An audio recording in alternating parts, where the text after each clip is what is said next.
I would now like to welcome you to our webinar, Building Bridges to Healing, an accessible, culturally responsive, and trauma-informed foundation to advocate and survivor well-being. This is the first webinar in our series, From Crisis to Collaboration, Supporting Survivors with Stigmatized Mental Health Experiences. My name is Amanda Lyon. I use she and they pronouns, and I am a training and technical assistant specialist with the National Center on Domestic Violence, Trauma, and Mental Health. Now for some troubleshooting tips about this platform. If you get disconnected from today's session at any point, please re-enter the session using the original webinar link that was emailed to you. If the sound is unclear, it is likely due to an unstable internet connection. If this happens to you, feel free to call in for a better audio connection. If you're experiencing technical difficulties, you can directly chat with Sarah Lee, who is also with the Center for Assistance. If you are unable to contact Sarah, please reach out to WebEx Tech Support. Sarah will post that phone number in the chat box. We welcome you to use the chat feature to share your thoughts, questions, and resources throughout the session. Your screen may look a little different depending on what kind of device you're using. Usually the chat box can be found at the bottom right-hand corner of your screen. You may have to click on the chat icon that looks like a speech bubble to open it. Let's test the chat feature now. Please introduce yourself in the chat and let us know where you are joining us from today. Our center is headquartered in Chicago, the unceded homelands of the Council of the Three Fires, the Ottawa, Ojibwe, and Potawatomi nations. We invite each person to learn about the land you are connected to. One resource to get started is the website native-land.ca. Wonderful to see people joining us from so many different places.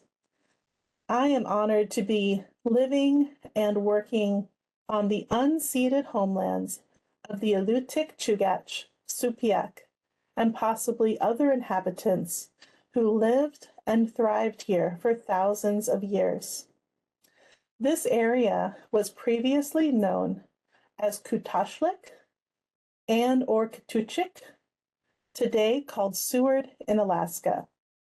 Today, Seward's local tribal organization is called Katuchik, which serves people from diverse cultures, including Inupiat, Athabaskan, Aleut, and Alutiiq, who continue their subsistence practices, cultural traditions, and speak their languages.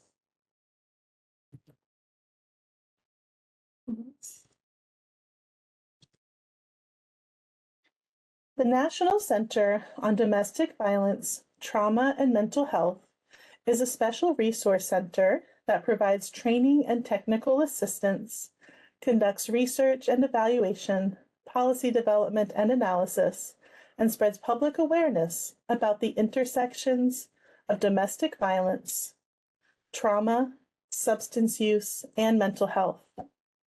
The picture on the right-hand side describes the framework the center uses in the way we look at, think about, and develop our work.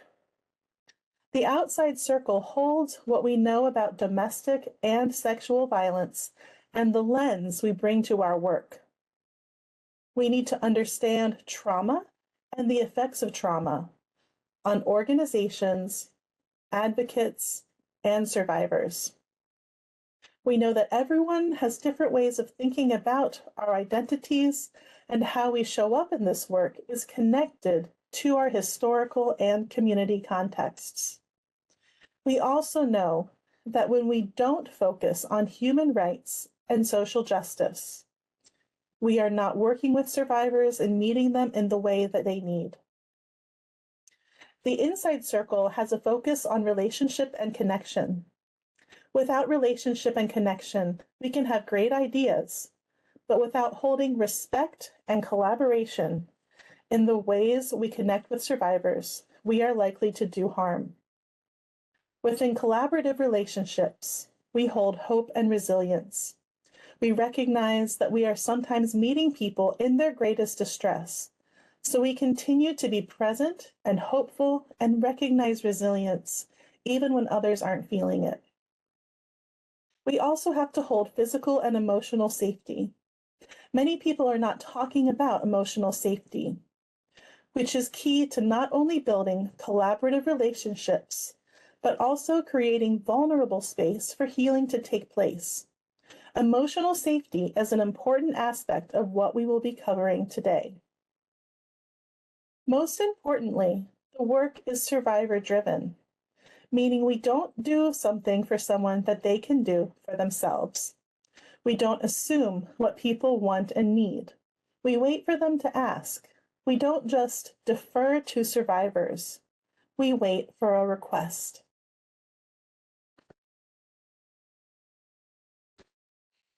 Within our organizations, we want to think about how we create healing environments that are accessible, culturally responsive, and trauma-informed. We want our physical environments to feel welcoming, inclusive, affirming, and attuned to the range of people's experiences. For example, when someone comes in for services, do they feel that their identities are welcomed? Do they see their identities represented in materials, language access, artwork, and even in other staff members? Are our services relevant to the people and communities that we serve? Although we can't determine the sensory impact an environment will have for every individual, we can think about creating calm and peaceful spaces and experiences that decrease re-traumatization and provide opportunities for healing. We want to look for and change potential sources of harm or trauma reminders. Within our programs, we want to have enough consistency to be predictable, while also being flexible to meet individual needs. The quality of relationships has been shown time and again to have powerful effects on the ability to heal. We want our relational environments to be rooted in respectful, caring, and transparent relationships, and to prioritize relationships over compliance.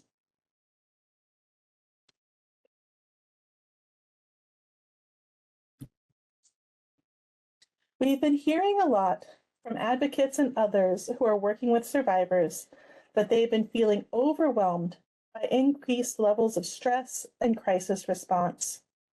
Today, I'm presenting a circular framework designed to support advocates, survivors, and organizations in managing stressful events, distress, and crisis. Implementing all aspects of this cycle will support advocate, survivor, and organizational well-being. Key aspects of this framework are that it is a circular and ongoing process where you take time to prepare before a stressful event, have a plan to respond to stressful events when they occur, take time for reflection and care immediately after the stressful event has passed, excuse me, take time to evaluate the process after a stressful event, and then make any changes needed to prepare for the next event.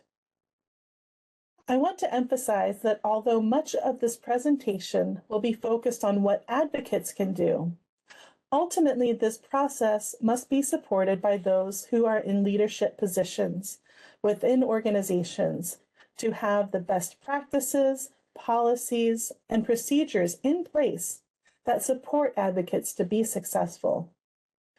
When we encounter stressful and traumatic things in our work, there are impacts to individuals and to our whole organization. When there are impacts to the organization, it impacts the staff. When it impacts the staff, it impacts the people accessing services. We can think about our organizations as organisms with impacts happening on all levels. We will take a look at how advocates, survivors, and organizations can implement this cycle to create a holistic system of support to lessen the impacts of stress and trauma on all levels.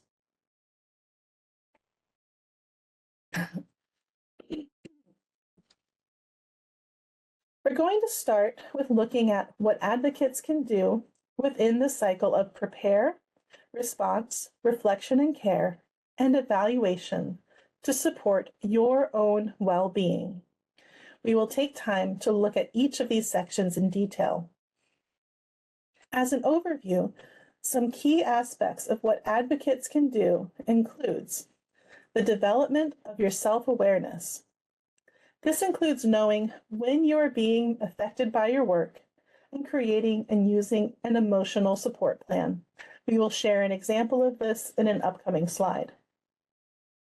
Working on your self-regulation. This is what you do to manage your own wellness, what you do for grounding, how you make sure you are nourished and nurtured by whatever means work best for you. Reflection and care includes continuing to nurture and care for yourself, both at your workplace and at home. We also want to take time after a stressful event to think about how did it go? What could we have done differently? And what we need to feel more supported. Supervision and training is important to debrief after stressful situations. We want to develop a strategy to make sure we feel supported and access training to build skills that we identify as being needed.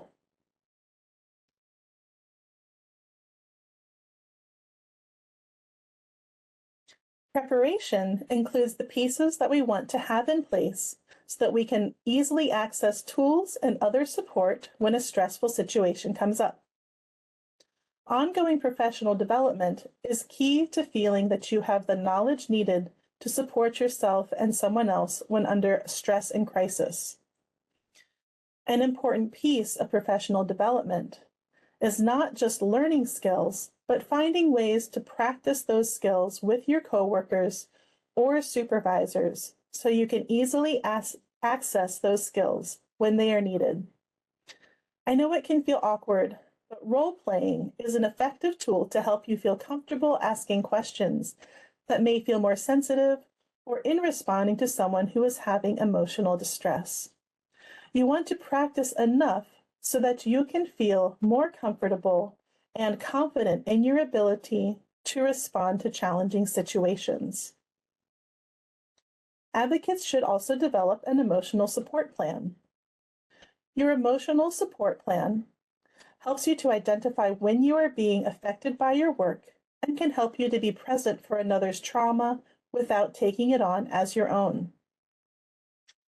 An emotional support plan includes tools, resources, and supports to help you feel good, calm, relaxed, focused, grounded, clear-headed, or safe. The emotional support plan is a tool that should be used by all advocates to support self-care and reduce the potential for overwhelm, burnout, or compassion fatigue. Think of this as developing your toolbox. You want your tools to be ready and accessible when a difficult situation arises, so that you can feel more calm and prepared. You don't want to be scrambling for tools in times of crisis. Again, keep in mind that this is an ongoing process. As you learn about yourself, what you need to feel supported, and what gives you support, you continue to make changes to your professional development choices and emotional support plan.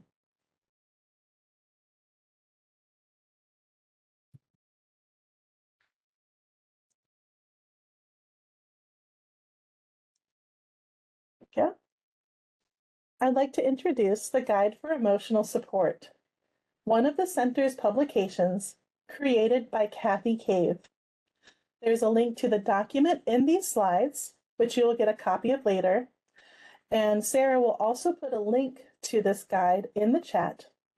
This guide is currently available in English, Spanish, French, and Korean, with additional translations coming soon.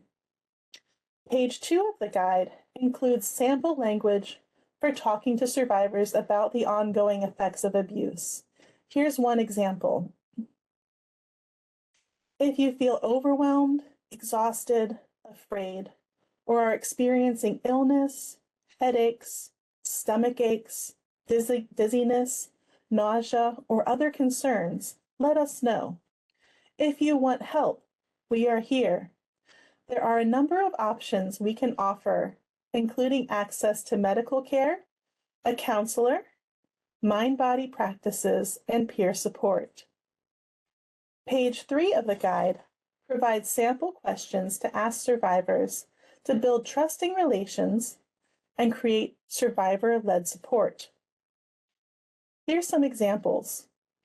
What tends to add to your stress or distress? What has helped you in the past when you have felt this way? Are there things that we can do to support you? Are there things that you don't want us to do? And then page 4 includes a self-directed emotional support plan. It's helpful for all advocates, survivors, and other staff members to develop an emotional support plan. The conversation guides on page 2 and 3 may help you to introduce the emotional support plan to a survivor. Next, let's take a look at an important aspect of the emotional support plan. On this slide, I've included an image of page 4 of the guide for emotional support. It's probably too small to read, so I again encourage you to download a copy for your own use. I'd like to take a few minutes to think about helpful tools. If you could, please answer in the chat. What tools, resources, and supports do you use to help you feel good, calm, relaxed, grounded, clear-headed, or safe? This might be simple things that you keep around you, like water or tea, hand lotion, fidget toys, or aromatherapy. You could also think about mind, body, spirit practices like breathing, meditation, or stretching. Sometimes I know I just need to make sure I'm eating, I'm not getting hungry. And so let me take a look at some of what you're sharing. Let's see, someone just has different practices that they use all day. It's Mary. Beth uses breath work. Amparos steps away from their desk at breaks, taking walks, drinking tea. Robin also take walks. Madison uses fidget toys. Dawn likes to sit at home. Edna connects with their dog. Aspen uses debriefing with coworkers. April has a support group using prayer and meditation. Some fantastic suggestions here. And I hope that many of you also find that there's maybe not just one thing that we use. Maybe we have something we use most often, but for many of us, we need several tools. And of course, pets are fantastic. Watching out for my cat. Hopefully the cat doesn't interrupt today's webinar. Positioning your workstation by a desk so you have a good view. That's another part of healing environments. How do we make our workspace a healing environment for ourselves too? Let's see, Lena says that her faith is really important. Swimming, I love swimming. These are fantastic. I love Ryan includes podcasts. These are great tools. So thank you all so much for your sharing. And I encourage you to also really think about, what do you have in your immediate reach? what is in your purse or at your desk, what do you have in a cabinet, what's in your car, and how do you make accessing your tools and what you need easy, and especially in different environments where you may need to access your self-care.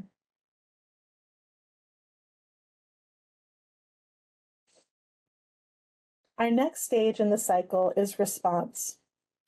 Response is what we do when there is a stressful situation occurring. Major components of successful response will be maintaining self-awareness, the ability to self-regulate, and knowing other avenues of support that you can access. In this section, we are focusing on what advocates need to be supported during response times. Self-awareness is often one of the most difficult areas to maintain. How do we stay mindful, grounded, and present when someone else is in distress or crisis? How do we stay in a place of empathy and compassion when someone else's behaviors may appear to be in conflict with our own personal values? It's important to be aware of our personal biases and beliefs and how that may affect our interactions with others. We also need to understand our personal responses to stress and identify the signs we have when we are being affected by our work. Remember, hurt happened in relationship, and healing also happens in relationship. Many of us are drawn to this work because we are survivors ourselves, and we aren't unbiased observers in this process. In a healing process, we truly depend upon each other. Self-regulation is how we keep ourselves in that grounded, empathetic, compassionate, and non-judgmental state with others. When you are aware that you are being affected by your work, or if you are entering a situation that feels difficult or challenging, this is where you use the tools, resources, and other supports you have listed in your emotional support plan for self-regulation. Most communication is nonverbal. If we are feeling anxious, overwhelmed, or upset, that will be communicated nonverbally, even if we are using kind words. When we inadvertently communicate that we are feeling anxious, overwhelmed, or upset, this can contribute to making someone feel worse rather than helping them to return to a calmer or more grounded state of being. Sometimes taking a moment to reset by using your tools, taking a breath, or even drinking some water can help both you and the person experiencing distress to feel better together. When we talk about team approaches, we want to think about what other supports are available, especially if you feel that you are in a situation where you are unable to continue support. Ideally, your organization would have a crisis response plan that details how you can access additional support. This might include taking a collaborative approach with other staff members with a plan for including others or others taking the lead if you're feeling overwhelmed. However, it's important not to make one staff member become the person who responds to all difficult situations, as this places an undue burden on that staff member. Instead, look at how staff work together as a team for support. If your organization incorporates peer support, this can be another great option. Peers can be a wonderful support, especially if the person in distress has an existing positive relationship with someone. Connecting with a peer who has similar or shared experiences can be profoundly helpful. There may be other community partners that could be helpful, such as substance use organizations, mental health organizations, or crisis response teams. Outside supports are best used when there is a pre-existing relationship that includes cross-training to ensure that they understand the dynamics and effects of domestic violence, sexual assault, and other abuse. Options for all types of teen approaches should be in place so that when response is needed for someone in distress or crisis, these options feel accessible for you to call upon. Once the immediate situation is feeling resolved, the next step for advocates is to take time for reflection and continue your self-care. While the situation is still fresh in your mind, spend some time reflecting on what happened. What went well? What could have gone better? Where do I need support? And what do I need right now?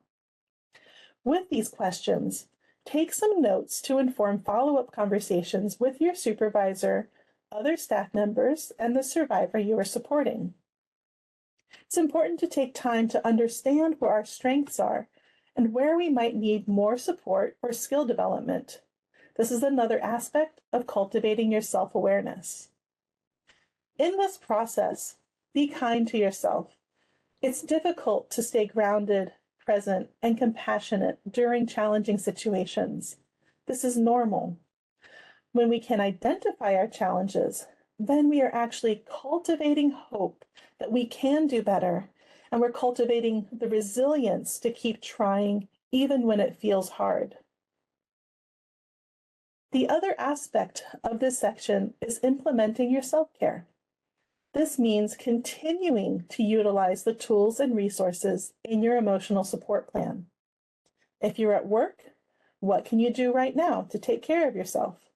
Can you take a break, take a walk, talk with a coworker? Identify what you have accessible in your workspace. This can continue at home as well.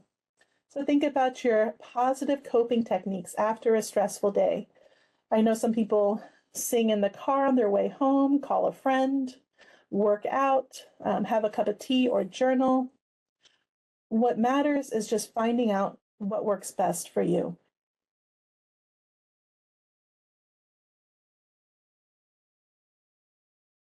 The next step in our cycle of support is evaluation. The evaluation phase ideally takes place within a few days and after any immediate stress has passed. The evaluation phase focuses on your supervision process after you've had time for reflection. Bring your reflection notes to your supervisor and review the incident together. Ask for help in developing a plan to build and practice new skills, access training, or other areas of needed support. Discuss the use of community partners. What was helpful? What was missing?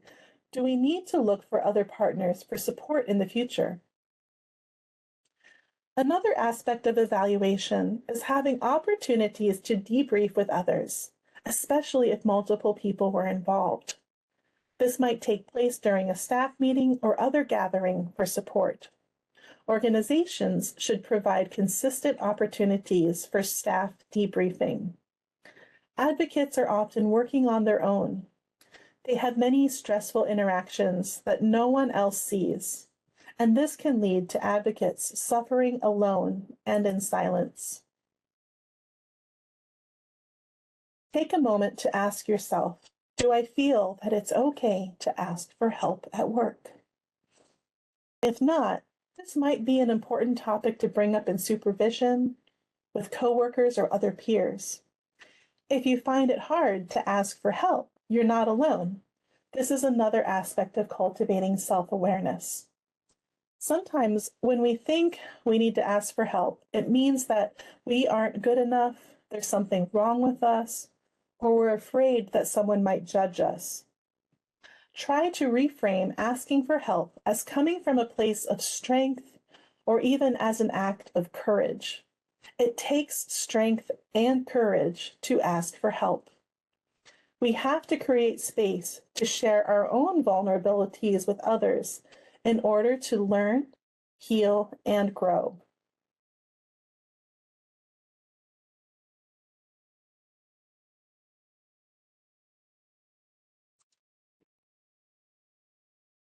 We have now returned to the beginning of the cycle of support for advocates, where we apply what we have learned through this process and apply it back to our preparation phase. This includes continuing your professional development and practicing skills again, including role playing with other staff members, updating your emotional support plan. Do you need to add or change any of your tools or resources? What could you do to better support yourself next time? And from here, the cycle continues.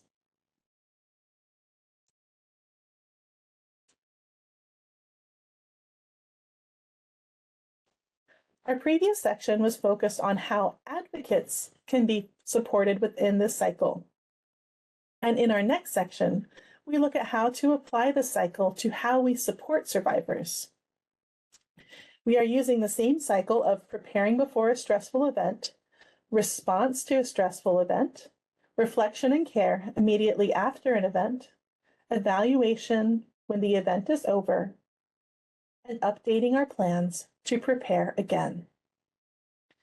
Key elements for applying this cycle to supporting survivors include the use of an accessible, culturally responsive, and trauma-informed framework so that our environments are healing, so that we know we are meeting people who are in a challenging place. We know that we should plan for providing emotional safety, and we have flexible policies that focus on compassion instead of compliance. One moment for the cat. Hey, sweetie. Cat. Okay. Thank you. We want to have effective supports in place, including staff who feel prepared to respond, and plenty of supportive tools for wellness readily available. This process also includes follow-up care and requesting feedback from survivors to improve services.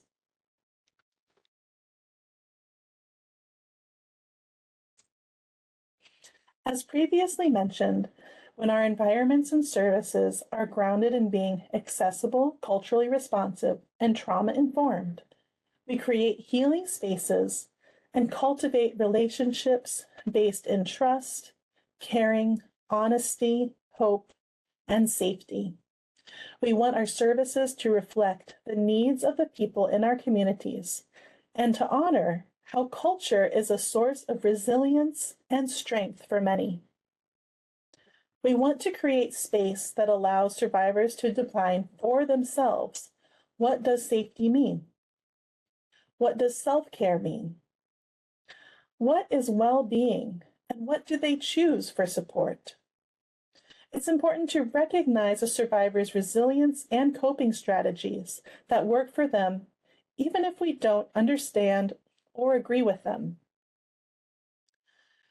We recommend developing an emotional support plan with all survivors. This may not take place over one conversation, and you can encourage them to work on it when they are feeling well and grounded. Provide plenty of opportunities to talk about their well-being from a calm and caring space. The emotional support plan should be developed when they are not in crisis or distress. Ideally, the emotional support plan would be used universally within your organization, where everyone receives encouragement to keep their plans updated and potentially opportunities to share their favorite tools and resources with each other, and again, practice whenever possible to build that confidence in sharing with others as well. And again, we can't emphasize enough the power of relationships. When we cultivate relationships through active listening, compassion, being non-judgmental and empathetic, we create space for healing to take place.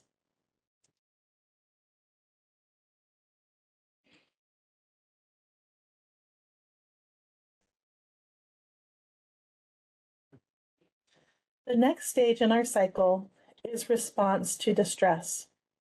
In our responses, we want to remember that what we see may not reflect a survivor's internal experience. This means that what it looks like to us may appear to be an overwhelming crisis, but they may just feel that they're emotionally upset. Within this, we want to be sure that our responses to crisis, our responses to distress, are not reflective of their experiences of violence, including loss of choice or loss of voice. One technique that advocates can use to support survivors and themselves is co-regulation. Co-regulation is when an advocate offers to share tools, resources, or techniques with someone in distress for both self-regulation and providing support. Co-regulation depends upon the advocate feeling prepared to use and share their favorite tools and resources, particularly things that are grounding. A simple way to share would be, taking a deep breath sometimes helps me. Would you like to try it together? Offer things that are simple, easy, and accessible without overwhelming the survivor by offering too many things at once. Sometimes just sitting together quietly or listening is all the support they need. Keep the process collaborative. Listen to what they need. Look for what might be communicated beyond the words they are using, and make suggestions based on what you know about this person already. It may also be helpful to provide tools for distraction or to change environments. If music is included in the emotional support plan, try playing some of their favorite music. If they are able, engaging in an art project such as coloring or working with clay, knitting, or crocheting may help to bring them into the present moment. It is often helpful to move to a quiet space, take a walk, or find something else that you can just do as an activity together.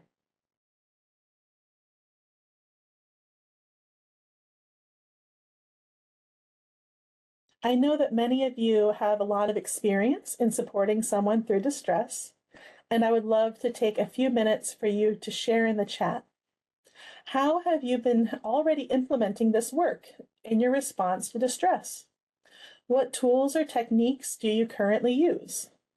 If it's helpful, you can think about what you might do in terms of co-regulation, distraction, or changing environments, but of course, just describe what works for you. What do you do to support someone who is having distress or crisis?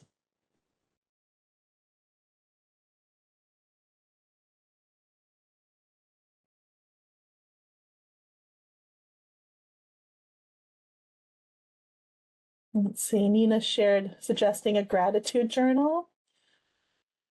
I think that's wonderful, trying to bring some awareness back to what is happening right now, what is good right now.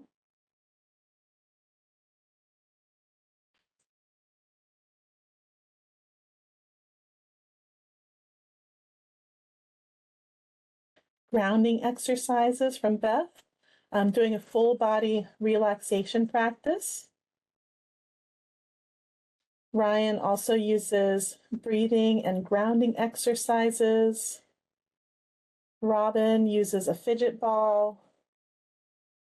Let's see, Gina also used meditation and relaxation videos. Videos can be a fantastic tool, especially if you're not feeling comfortable leading someone through a practice. Let's watch a video together. Aspen also uses a lot of breathing techniques.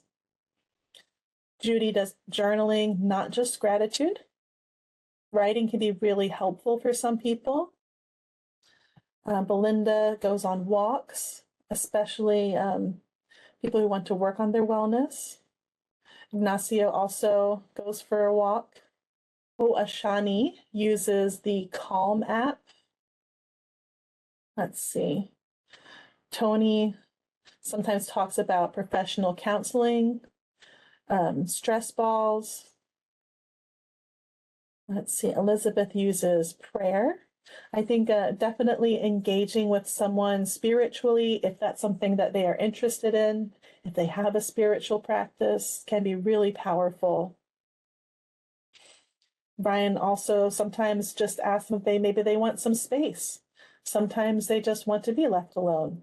And if it feels safe to do so, that's a great technique to use. Let's see, spiritual grounding, music. Oh, there we go. Nina has an in-house counselor. So sometimes, again, like calling in that extra outside support. Lorena uses prayer, letting go.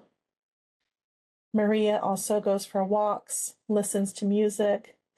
I think there's a lot of fantastic ideas here.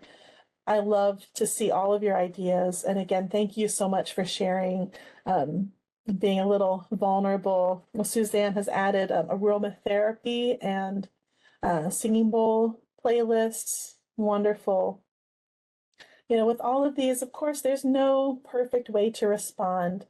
Um, it's often just having enough tools that you're familiar with, enough tools that you can access, so that you can then determine what's really going to work best for this person in the moment. Fantastic.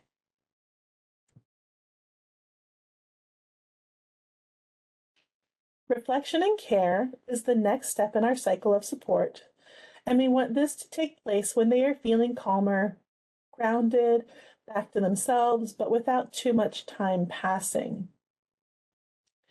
When they're feeling a little bit better, we want to check in.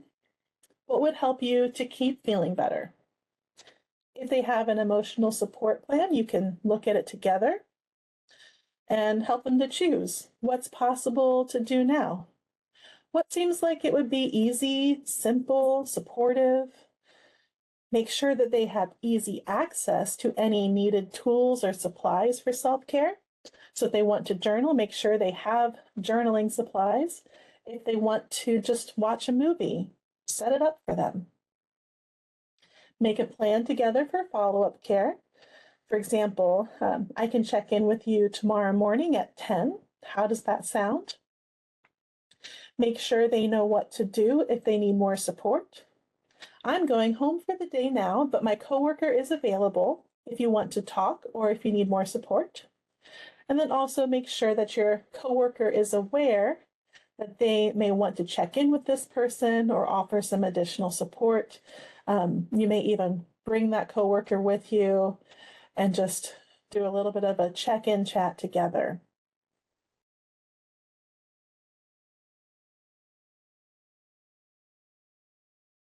The evaluation stage is really important to make sure our work remains survivor-driven and survivor-focused.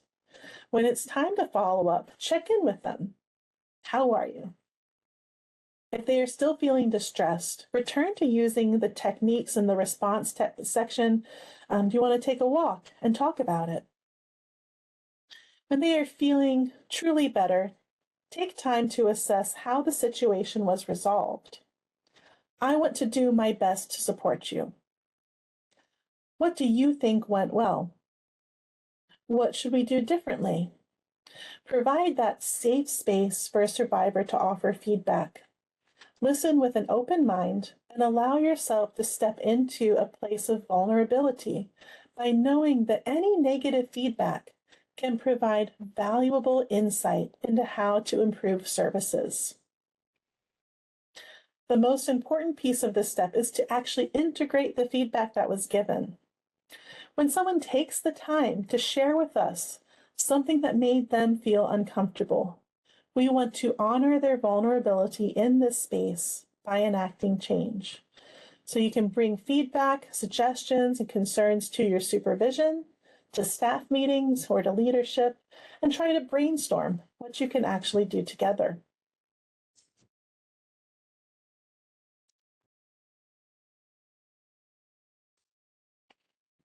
We now return to the beginning of our cycle, where we make updates and changes to our plans so that we continue to be better prepared for the next stressful event. This includes working with the survivor to update their emotional support plan if needed, so that they have access to tools and resources that are relevant and useful. We also want to integrate changes throughout the organization as necessary, focused on improving support for survivors that is based on feedback, again creating services that are survivor-focused and survivor-driven.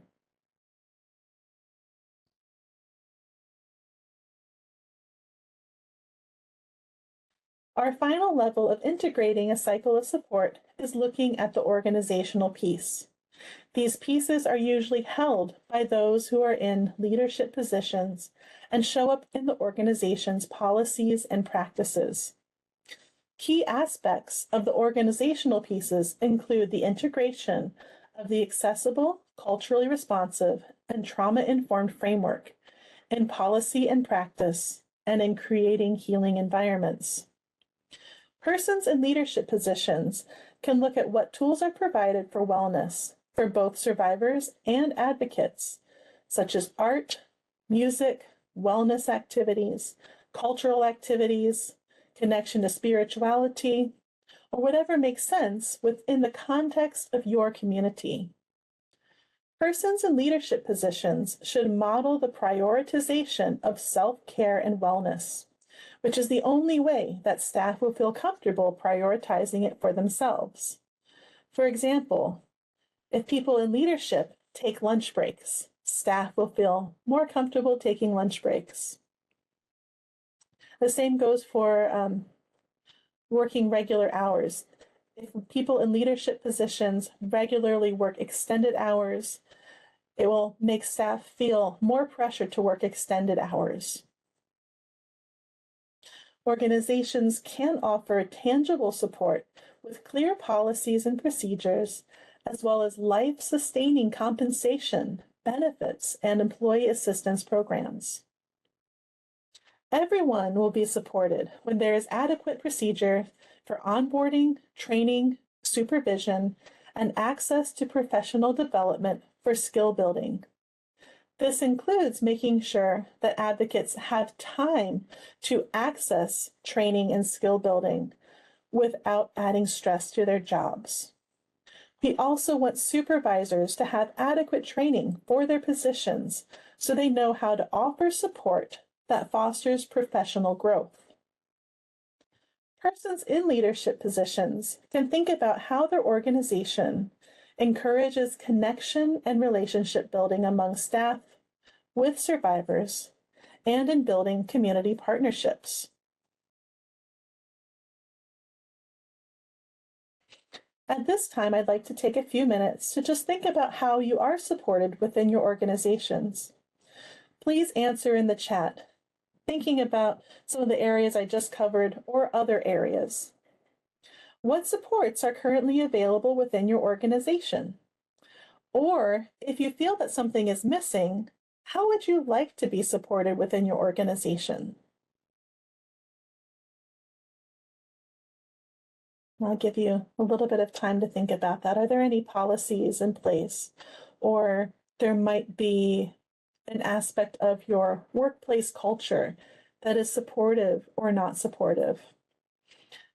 I know someone had mentioned, feeling like they are able to debrief with a coworker, which would be a wonderful support that is currently available. Or does your organization provide any wellness supports or supplies or tools?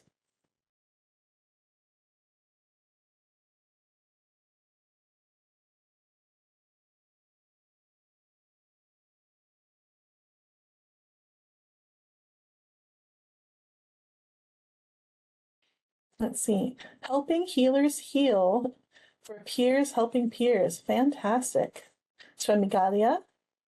See, Lena has holistic support, debriefing, meditation. Tony has team building seminars and availability for counselors. Amparo has the ability to take self-care days. Gina appreciates the supervision. Let's see, Beth, they're starting Wellness Wednesdays with an art project. It sounds fun. Susan has a peer support group and staff fun days. Amparo would love to see a stronger peer support network. let's see, Aspen has, they can call for in-the-moment therapy that staff can use, and staff activities and outings. And Julie says that they have time and staff meetings for wellness. Susan has an employee assistance plan. Amy has staff retreats. Angelique describes supervision and encouragement of self-care and wellness. Fantastic. Thank you again for sharing all of your thoughts. I know every organization can be so different, and I hope that some of the sharing today will spark new ideas that you can take with you.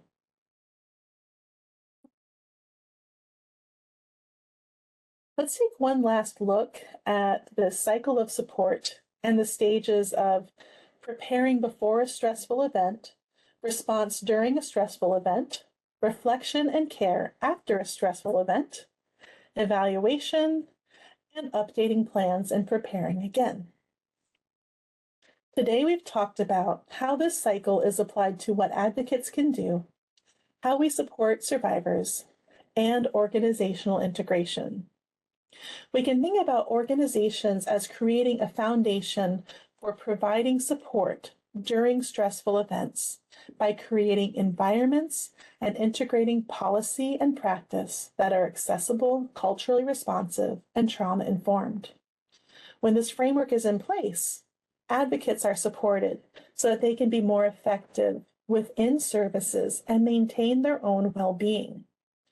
And when both of these pieces are in place, survivors can access meaningful support and have positive engagement with services. Ultimately, these are the outcomes that we hope for. Improve well-being within organizations, impacting advocates and survivors, and continually focusing our lens so that we can remain survivor-focused, survivor-driven, and responsive to survivor.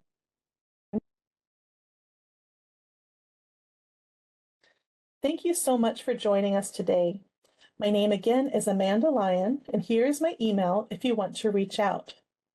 We are currently working on a tip sheet about the cycle of support, so stay tuned for more updates in the coming months. I'm also going to briefly share a few resources with you supporting the integration of concepts that I've shared. We have a toolkit and training series that will be linked in the slides, designed to help organizations integrate the accessible, culturally responsive, and trauma-informed framework into their services. We also have a webinar and tip sheet available to support using reflection within supervisory practices. We have a series of 5 webinars on trauma-informed responses to emotional distress and crisis. I also encourage you to check out our new Survivor Health Connections page, which is designed to provide resources to increase survivors' access to resources that support their safety and well-being, especially focused on mental health and substance use. And of course, you can find additional resources on our website where you can subscribe to our newsletter if you want more information on upcoming trainings, and you can connect with us on social media. So this has been a wonderful session. Many thanks to our interpreters and to everyone on our team. Thank you to everyone that has joined us today. Please click on the survey link provided in the chat. Let us know what worked and how we did today. Within the next week or so, we will send you all a follow-up email with a link to the recording of today's webinar, in addition to the slides and any other handouts, all of which will be available on our website. Our follow-up email will also include details and registration for the rest of this webinar series, From Crisis to Collaboration, Supporting Survivors with Stigmatized Mental Health Experiences. Upcoming webinars include in February 15th, strengthening survivor-led peer support in domestic violence programs. March 21st, fearless empathy in action, responding to suicidality and self-injury. April 18th, advocating with survivors who have alternative perceptions, simple strategies to overcome stigma. May 16th, in honor of Mental Health Awareness Month, mental health treatment in the context of intimate partner violence. And June 20th, survivor-driven advocacy at the intersections of partner-inflicted brain injury and mental health.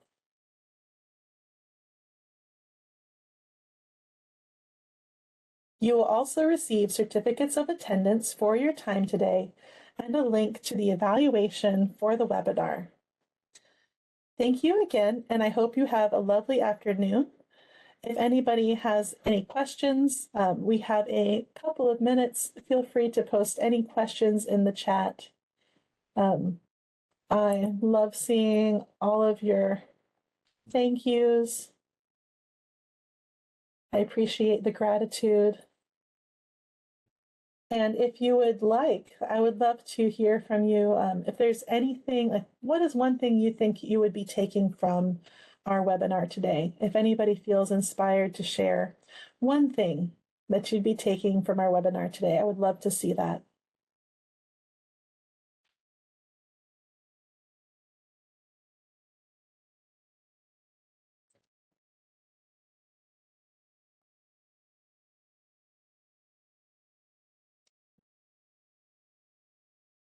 Thank you, Edna, sharing.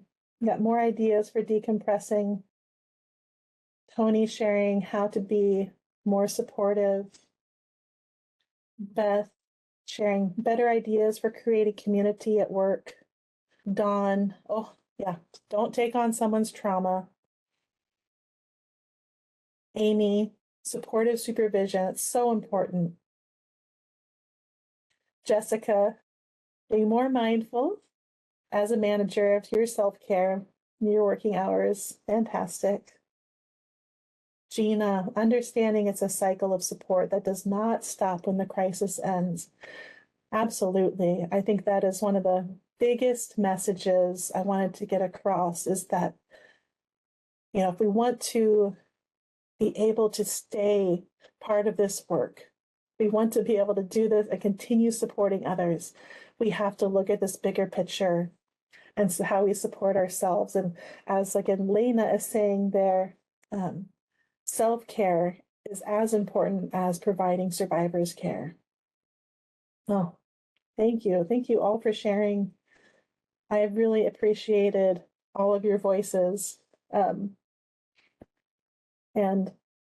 you'll be hearing from us again soon, and I hope you'll be joining us for our upcoming sessions.